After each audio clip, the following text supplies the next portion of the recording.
নমস্কাৰ এই মুহূৰ্তত জনাইছো 2025 বৰ্ষত যিসকল ছাত্ৰ ছাত্ৰীয়ে হাই সেকেন্ডাৰী ফাইনাল পৰীক্ষা দিছিল সেইসকলৰ বাবে আহি পৰিছে যে এক ডাঙৰ খবৰ 2025 বৰ্ষৰ হাই সেকেন্ডাৰী ফাইনাল পৰীক্ষাৰ ফলাফল কেতিয়া দিব আজি ছাত্ৰ ছাত্ৰীসকলে এইটো ভিডিঅ'ৰ জৰিয়তে জানিব পাৰিবা মুখ্যমন্ত্ৰী ডক্টৰ হিমন্ত বিশ্ব শৰ্মাৰ এক ডাঙৰ ঘোষণা আৰু অনলাইনত ওলাইছে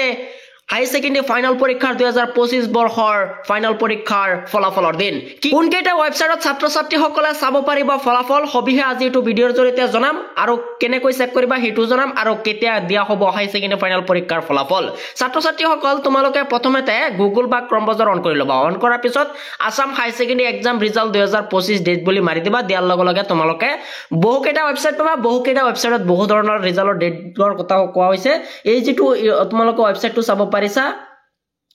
inspire.edu.in যেটো ওয়েবসাইট আছে এটুত কোৱা হৈছে এপ্ৰিল মাহৰ 2025 ত দিয়া হ'ব তাৰ পিছত যেটো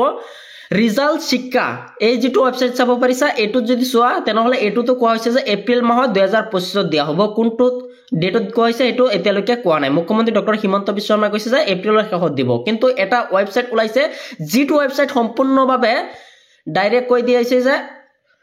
মে মাহৰ 9 তাৰিখত দিয়া হ'ব তোমালোকে চাব পাৰিছা ইয়াত কোৱা হৈছে যে আসাম হাই সেকেন্ডাৰী ৰিজাল্ট 2025 ওভাৰভিউ ইয়াত কৈছে যে এক্সাম যেটো ডেট আছিল 13 ফেব্ৰুৱাৰীৰ পৰা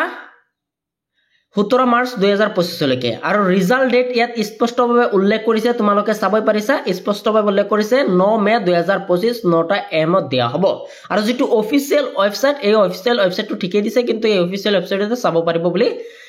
স্পষ্টভাৱে এই ওয়েবসাইটটোত প্ৰকাশ পাইছে মুখ্যমন্ত্ৰী হিমন্ত বিশ্ব শৰ্মাই এতিয়ালৈকে স্পষ্টভাৱে কোৱা হোৱা নাই যে এইটো ডেটত হাই সেকেন্ডাৰী ফাইনাল পৰীক্ষা দিব কিন্তু কোৱা হৈছে যে এপ্ৰিল মাহৰ শেষত দিয়াৰ সম্ভাৱনা আছে কিন্তু দিয়াৰ সম্ভাৱনা নাই কিন্তু ছাত্ৰ ছাত্ৰীসকল বহুকেইটা ডেট ওলাইছে অনলাইনত তোমালোকে কনফিউজ হৈ নাথাকিবা কিন্তু সঠিক ডেটটো এতিয়ালৈকে ওলোৱা নাই আৰু হাই সেকেন্ডাৰী পৰীক্ষাৰ ছাত্ৰ ছাত্ৰী যিসকলে আছে সেইসকলৰ কাৰণে মুখ্যমন্ত্ৰী যেতিয়া ঘোষণা কৰিব ফিক্স ডেটটো তেতিয়া ছাত্ৰ ছাত্ৰীসকলক জনাম